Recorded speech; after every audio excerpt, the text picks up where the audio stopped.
Warning, this video contains spoilers for Ultrakill and its new 8th layer fraud. General thoughts on the update is that it is a technological marvel that uses portals, gravity manipulation, and stage morphing to great effect. Main issues, however, the developers have used so many of these features on top of each other that there have been cases of massive frame drops in select arenas. There's also been several cases of slipping in between portals and ending up out of bounds. Anyways, the content drop is pretty good, like it honestly is. I think it's amazing. Just be wary of those issues. Okay, spoiler protection releasing in 3, 2, 1. Hello everybody, it's Deanspillabean back on your screen, and today is going to be a quick Ultrakill review video on the new Layer 8 fraud update that came out a couple days ago. So, what are my general thoughts on it? I think it's pretty cool, but like, I personally think they went a little overboard on it, but you know, that's just my opinion on it. You can watch the footage and make sense of it yourself if you want to try.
They really did a really good job, or like the devs did, trying to get the entire update to be very, like, fraud related, in that, like, the entire thing is based on illusionary attempts at sensory overload or something.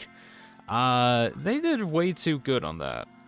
Like, not even just because of the technological marvels that are going on, but, like, look at the immaculate design of this place. It frankly just has, like, a lot of detail that actually is incredible. Especially when we do a complete 180 and end up on the other side of the arena. I mean, like, that's honestly a really cool visual already. Technological-wise, the actual portal tech is honestly really, really well done. There is a incredibly well-made seamless transition between different portal areas that allows you to go to different areas of a map. The portal tech alone is by far some of the best versions of, like, the portal technology stuff that I've seen in a pretty long time. Like, the last time that I've seen portal tech actually being utilized really well isn't from Portal, it's actually from Deadlock. Specifically with one unique hero known as the Doorman. So for those that are unaware, Deadlock is like a super secret, not so secret game that's being kind of like, it's somewhat of an open secret. People know about it, people shouldn't know about it, but they do. It's an open secret kind of game. Anyways, one of my favorite characters I play a lot of is the Doorman. Whole reason, specifically because he can place doors. He can even like stand on top of the door frame. It's just as janky too. You can go around with the doors. You can shoot through them too. I'll actually show an example. Shoot through them, see that the bullets pass through. You can throw some of your abilities through them and they'll go through as well. They'll also keep momentum when you're moving around with them, so you can just move around at incredible speeds going through doors. Like, you're basically playing Portal while playing this game, and I like it. Shifting over to a different game, there's also Marvel Rivals that has Doctor Strange, and one of the abilities that he has is to, well, actually create portals that can be used by other teammates in order to transport people from across the map, which I think all that's pretty impressive, that it can even work. None of that compares to what Fraud has.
have honestly never seen like portal technology used like this before.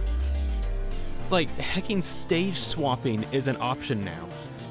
I've honestly never seen anything like that.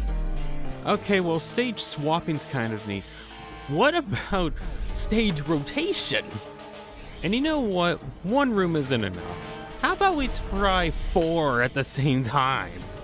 This place is what's been called the Rubik's Cube room, because the whole thing shifts around all the time. It also doesn't help that there's even more portals in this one area as well, where you can end up going through one portal and out on the other side. And then you got that to worry about too. So how exactly does fraud culminate? Well, it culminates in starting from the very beginning, of course, and then opening up into heckin' space. There's various planets, asteroids, solar systems, galaxies, cosmos, whatever the hell is in space at the moment, all over the place. We got the heckin' sun here, what I think is Pluto. Venus is flying overhead. Jupiter is way off in the distance. Mars is hiding behind that pillar. Saturn's just floating around too, why not? But then there's this incredibly large planet that's at the bottom of everything. And I've been kind of trying to figure out what exactly it is. Well, seeing as that there is like a moon circling behind it, I have an honest good feeling that this is supposed to be depicting Earth. As in like, the actual Earth. Or actually, if this actually is Earth, where'd all the green and water go? Is it just dead now? And just for fun, there's tons of random assets and terrain bits from all of the previous levels just lying around here, as if hell itself has torn itself asunder and has pitched everything left into open space. There's frankly not a single shot that can actually give, like, the insanity that is this level justice. Simply put, it's peak.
So, now comes the next question. How do you top peak? What is the final level of the fraud layer?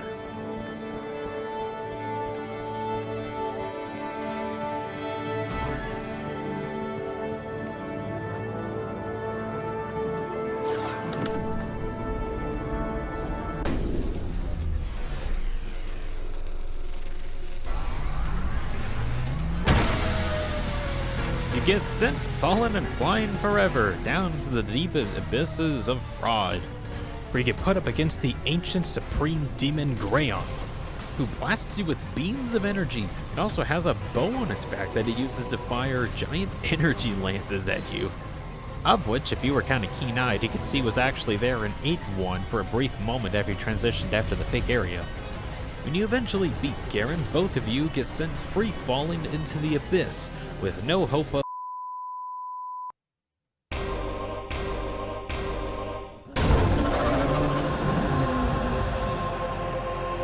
and it turns out that it was all just an act, a show for the audience, an audience of no one, or perhaps the audience of hell. I frankly think the fight itself was really cool, though maybe a bit short-lived. Like, after the insanity that was 8-3, I somewhat expected this fight to be, like, very illusion-based, but, instead, not really. I mean, like, it wasn't a bad boss fight, per se, but just, like, the insanity of 8-3 is, like, actually impossible to top at this point. Like, what are they gonna do for layer 9 now? How can they top this? I mean, the climax of layer 7 was fighting against an actual Earth mover. Something known to be the cause for why humans don't really exist on this world anymore.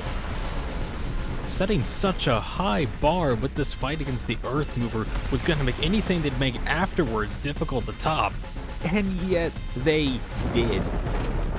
However, the update was not without its issues. Due to the fact there was a lot of technical wizardry and mumbo-jumbo going on in the background, it'd practically be a guarantee for there to be some problems.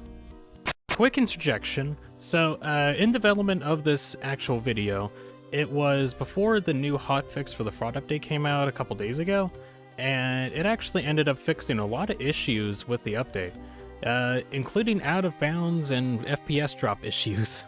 There was also some soft lock issues, but like, a lot of the issues that I had with the update that were like a lot of technical issues have pretty much been completely fixed, if not like heavily mitigated. I had like a whole section planned where I'd show off a bunch of issues I had, but you know what? No, they fixed a lot of issues. Like they did a lot of work to get this thing up and running. So I'll just say that they did a really good job. Real good job fixing the insanity that they themselves have created. So after all that, is Fraud a good update? Was it worth the wait? Well, besides like the technical issues that I mentioned earlier, I honestly think it is a really, really good experience. I mean, if you can comprehend it. Most of the time, it makes absolutely no sense. But that's by design. Which, in some cases, might be kind of bad for some people who can't, like, comprehend stuff like that. Or, it's just a lot of, for lack of a better term, mindfuckery. And, well, I think I had an okay time with it. It took me like an hour to do A3. I don't want to do A3 perfect yet. I don't know. I might do those things in my own free time. I don't think I'll, like, stream me working on that. I've got other stuff I could be doing. I'm gonna try to see if I can make this fast. I don't know if I did or not. Did I do it? Maybe. Anyways, I'm gonna end the video here before I give my editing team more content in order to fill in. Luckily, there's a thing right over here that you can click on. Look over there. There's a thing to click on. According to YouTube, this is pretty cool. Whatever it is. I don't know what it is either. Not even editing team knows what it is. Oh, my time is running out at the time. Okay, thank you all for watching. You all have a good night. Goodbye.